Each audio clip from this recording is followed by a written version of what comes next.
साथ। तो विजय सर, हम पहले आपसे ये जानना चाहेंगे कि हमने जैसे अभी शुरुआत में बात की कि ट्रैफिक्स में हम देखते हैं, मेले का आयोजन होता है, वहाँ देखते हैं, ऐसे हमारे आसपास कई जगह पर हम अपने होमगार्ड्स को देखते हैं। लेकिन यहाँ पर सबसे पहले ये जानना बेहद ज़रूरी हो जाता है कि होमगार्ड्स की स्थापना किस उद्देश्य के साथ की गई। देखिए, होमगार्ड्स की स्थापना की बात करें तो ये 1962 में इंडो चाइना वार के बाद उसकी पृष्ठभूमि में किया गया जी। और मैं शायद बताना आपको चाहूंगा कि मैं सौभाग्यशाली हूं कि 1962 में चाइना वार के बाद कई बलों का और कई ऑर्गेनाइजेशन का उसमें गठन हुआ था जी। सेंटर में आप कहेंगे तो एसएसबी, स्पेशल सर्विसेज ब्यूरो, जो आजकल सशस्त्र सीमा बल के रूप में है, ITBP, Indo Tibetan border police force के रूप में है, जो चाइना बॉर्डर की सुरक्षा करती है, और होमगार्ड्स पूरे देश में बनाए गए थे।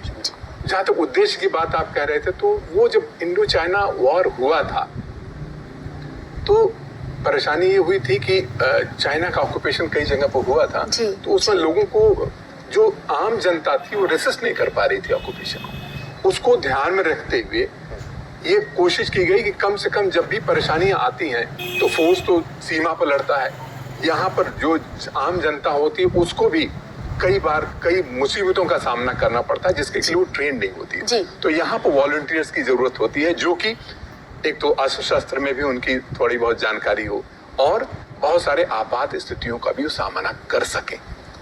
तो मैं सौभाग्यशाली समझता हूँ कि इन तीनों ऑर्गेनाइजेशन में मैंने काम किया है।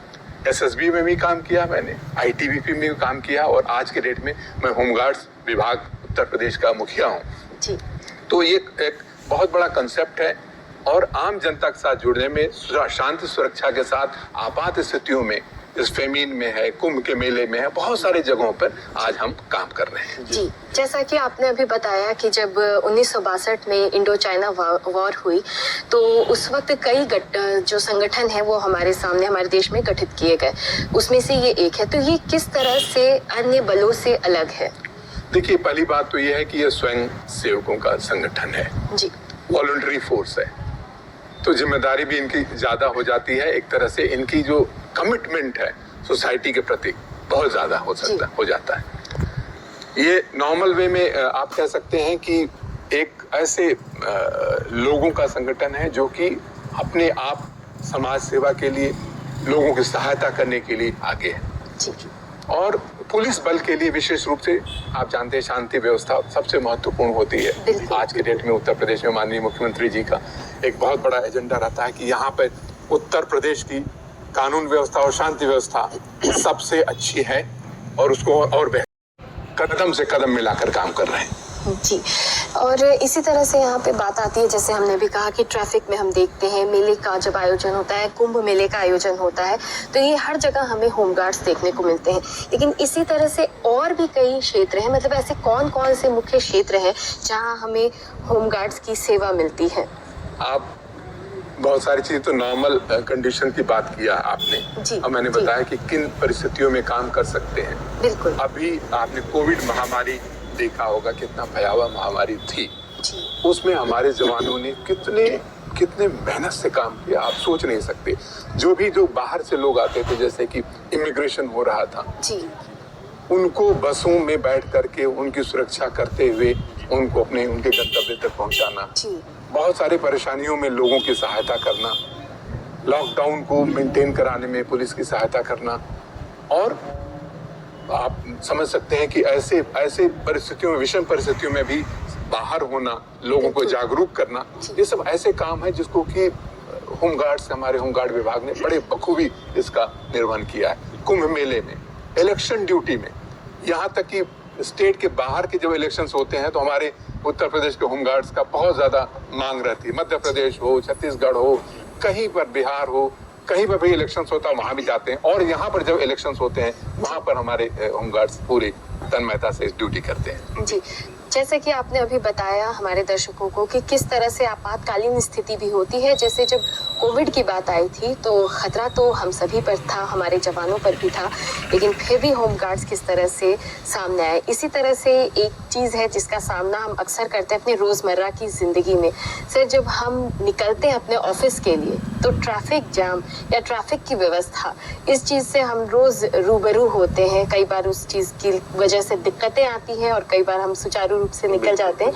तो इसमें होमगार्ड्स किस तरह की भूमिका निभा? आप देखते होंगे हर एक चौराहे पे जी हमारे होमगार्ड्स के सैनिक तैयार हैं और वहाँ पर हमेशा ड्यूटी करते रहते हैं। बड़ा मुश्किल सा काम रहता है जब ऑफिस की टाइमिंग होती है, बच्चों के स्कूल की टाइमिंग होती है, तो कितना भीड़ भाड़ रहता है, लेकिन पूरे मुस्तैदी से वहाँ पर पूरी ड्यूटी करते हैं और काफी हद तक करते हैं। इसके साथ साथ हमारे होमगार्ड्स यूपी 112 में भी लगे हुए हैं। जो रिस्पांस सिस्टम है उत्तर प्रदेश ही नहीं, पूरे देश नहीं, बल्कि मैं कहता हूँ कि विश्व का सबसे बड़ा रिस्पांस सिस्टम है वो यूपी 112। जी इतना बड़ा एक रूफ के अंदर इतनी कॉल्स कोई नहीं लेता, 70 से 80 हजार कॉल्स प्रतिदिन लेता है और रिस्पांस टाइम हमारा 9 मिनट से भी कम है।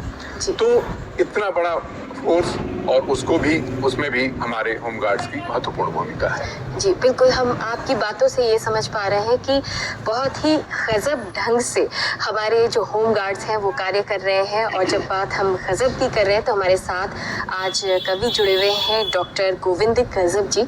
तो हम आपकी रचना यहाँ सुनना चाहेंगे गोविंद जी, लेकिन उससे पहले हम एक सवाल आपसे जान लें कि आपके नाम के आगे गजब क्यों लगा हुआ है?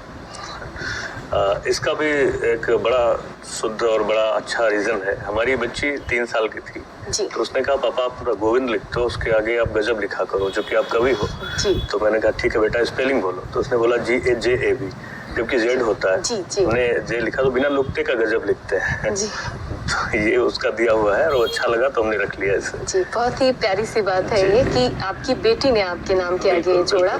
ज्यादातर माता पिता अपने बच्चों माता के पिता नाम। नामकरण करते हैं, मेरा नामकरण मेरी बच्ची ने किया। जी, तो यहाँ पर हम आपसे एक रचना आपकी सुनना चाहेंगे। जी, मैं छोटे छोटे 2-3 मुक्तक सुनाता हूँ आपको। मेरी पूजा का एक मुक्तक है जो मैं अक्सर मंचों पे पढ़ता हूँ। स्वागत। निकलता हूँ मैं जब घर से, दुआएं उनकी ले करके, निकलते वक्त मैं उनकी चरण रज चूम लेता हूँ। कभी जब मन करे मेरा, चलो मैं तीर्थ कर आऊं। कभी जब मन करे मेरा, चलो। कैसे जुड़ सकते हैं? देखिए, जब मैं आपको शुरू में बता दिया कि ये स्वयं सेवकों का संगठन है, तो मैं ये नहीं कहूँगा कि आप एज ए करियर कैसे जुड़ सकते हैं। हाँ, इसमें करियर के हिसाब से कई इसमें वैतनिक हैं और अवैतनिक, 2 तरह का इसमें कंपोनेंट है। तो वैतनिक के लिए संबंधित जैसे असिस्टेंट कमांडेंट की जो भर्ती होती है वो पब्लिक सर्विस कमीशन से होती है या बाकी जगहों से होती है। और अवैतनिक जिसमें कि हर स्ट्रक्चर है वो वॉलंटियर्स का होता है। तो वो समाज के किसी क्षेत्र से अन्य काम करते हुए भी आप इसके साथ जुड़ सकते हैं। तो इसलिए मैं कहना चाहूंगा कि इसके लिए एडवर्टीजमेंट होगा, जब भी होगा जी। उसको फॉलो करते हुए आप उसमें आ सकते हैं। ये वंडरफुल ऑर्गेनाइजेशन है। इसके साथ जुड़ करके आप, जैसे मैंने बताया कि तरह तरह की सामाजिक सरोकार से जुड़ी हुई बहुत सारी चीजों में आप जुड़ सकते हैं, समाज सेवा कर सकते हैं। और करियर के पॉइंट ऑफ व्यू से मैंने बताया कि जो हमारे नीचे लेवल पे हमारे ब्लॉक ऑफिसर्स हैं जी, फिर इंस्पेक्टर्स हैं, असिस्टेंट कमांडेंट्स हैं, तो उनकी भी वैकेंसी आती रहती है। तो वहां पर अप्लाई करके आप एज ए करियर यूज कर सकते हैं ऑर्गेनाइजेशन में। एक वॉलंटियर्स के लिए सभी का स्वागत है, जो भी इसमें आके जुड़ना चाहते हैं, पार्ट टाइम काम करना चाहते हैं, फुल टाइम काम करना चाहते हैं। और मैं भी कहना चाहूँगा कि अब अच्छा हो गया है। पहले सरकार थोड़ा सा उसको, माननीय योगी आदित्यनाथ जी ने हम सभी होमगार्ड स्वयं सेवकों का जो मानदेय भत्ता था काफी बढ़ा दिया। तो अब हमारे जो आप देखते हैं जो जूझते रहते हैं हमारे ट्रैफिक के में या अन्य जगहों पर काम करते हैं, उनकी सैलरी एक तरह से कहते हैं, हम सैलरी तो नहीं कह सकते क्योंकि ये रेगुलर एम्प्लॉइज नहीं है, लेकिन उनका जो मानदेय है सिपाही के बराबर होता है। तो एक वो भी एक उत्तर प्रदेश सरकार की, या हम कह सकेंगे माननीय योगी आदित्यनाथ जी की एक बहुत बड़ी कृपा हुई कि हमारे होमगार्ड्स के स्वयं सेवकों को उनके ध्यान में रखते, उनके कल्याण को ध्यान में रखते उन्होंने जो उनका भत्ता था सिपाही के बराबर कर दिया। जी बिल्कुल, सरकार लगातार कार्य कर रही होती है कि किस तरह से जनता की जो है भलाई हो सके, किस तरह से उनकी सहायता की जा सके, किस तरह से उनको जोड़ा जा सके, मुख्य धारा में लाया जा सके। और हमें अब अपनी चर्चा को आगे बढ़ाना है, लेकिन उससे पहले समय हो चला है कि हम अपने अगले सेगमेंट की तरफ चल लें और देखें क्या है आज आज़ादी के यादगार पन्ने में।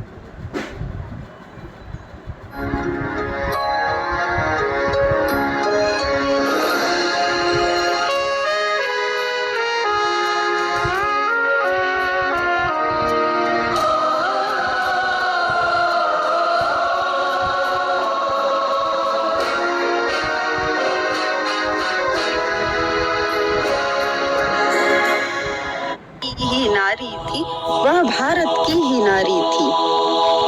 अपने विश्वासघात खड़ी है ऐसा लगता है व्यवस्था कर रहे हैं। साथ में कई सामाजिक सरोकारों से भी हम जुड़ रहे हैं। जी अभी तिरंगा यात्रा बहुत अच्छी तरह से हमारे होमगार्ड से निकाला। इसके साथ साथ गंगा सफाई अभियान में भी हमारे होमगार्ड्स उत्तर प्रदेश के लगे, उन्होंने काफी महत्वपूर्ण भूमिका निभाई। जी बिल्कुल। अभी हम लोग पर्यावरण और जल संरक्षण के साथ होमगार्ड्स हमारे जुड़े हुए हैं। तो उत्तर प्रदेश में जितने अमृत सरोवर हैं, हर जगह पे वहां पर जा करके वहां पर वृक्ष लगाना और ये देखना कि अमृत सरोवर अच्छी तरह से बने हैं, उनका रखरखाव ठीक ढंग से हो, इस सरोकार से भी हम होमगार्ड्स को जोड़ रहे हैं और बड़े खुशी खुशी जा करके वहां पर बहुत अच्छा काम कर रहे हैं। हम लोग लाखों वृक्ष अभी लगा देंगे अमृत सरोवरों पर। तो जो भी मैं बताया कि जब भी एक तो आपात स्थितियां ईश्वर की कृपा से नहीं है यहाँ पर देश में, लेकिन जब भी शांति व्यवस्था सब चीज चल रही है तो उसमें भी हम जो सामाजिक सरोकार हैं, जो परेशानियां हैं डे टू जैसे पर्यावरण और जल संरक्षण बहुत बड़ी समस्या, उसके साथ भी हमारे होमगार्ड्स साथ में लग रहे हैं और सरकार की जो योजनाएं हैं उसके साथ लग करके उसको आगे बढ़ा रहे हैं। जी बिल्कुल, सरकार की जो योजनाएं हमारे वर्तमान के लिए है और हमारे भविष्य को सुधारने के लिए, दोनों में होमगार्ड्स की बहुत ही महत्वपूर्ण भूमिका है। और दर्शकों, अब जैसे कि अभी यहाँ पे बात चली है सरकारी योजनाओं से संबंधित होमगार्ड्स की, तो ऐसे ही बहुत सारी योजनाएं हमारी सरकार चलाती रहती है जिससे कि जो जनता है उसे कई लाभ मिल सके। तो अब वक्त हो चला है कि हम भी बढ़े अपने अगले सेगमेंट में और जाने क्या है आज सरकारी योजनाएं हमारे साथ में। आज हम आपको इसमें बता रहे हैं निशुल्क बोरिंग योजना के विषय में। तो आइए देखिए ये वीडियो क्लिप।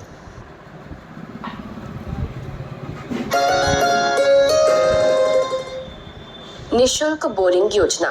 उत्तर प्रदेश सरकार द्वारा निशुल्क बोरिंग योजना 2022 का लाभ लघु एवं सीमांत कृषकों को उसके मैनेजमेंट में, तो उस समय ड्राइवर्स की काफी कमी हो रही थी, नहीं हो पा रहे थे। तो लगभग जो होमगार्ड से ट्रेन करके ड्राइवर्स आज के डेट में, तो मुझे लगता है कि आधी गाड़ियां जो 112 की हैं उनके ड्राइवर्स चालक हैं हमारे होमगार्ड के स्वयंसेवक हैं। तो आपके पास जब सूचना मिलती है, आप 112 डायल करते हैं, तो जो इंस्ट्रक्शन मिलता है, तो जो गाड़ी पहुंचती है वो गाड़ी लेकर के हमारे होमगार्ड्स आपके दरवाजे पहुंचते हैं, आपके समाज में जहां भी परेशानियां होती वहां पहुंचते हैं। तो एक बहुत बड़ी भूमिका है यूपी 112 के साथ होमगार्ड्स के जवानों की। जी, बहुत ही हमें गर्व होता है कि इतनी सारी चीजें जो है हमारे जितने भी सैनिक हैं, बल हैं, वो अलग अलग रूप में सेवा हमें दे रहे हैं।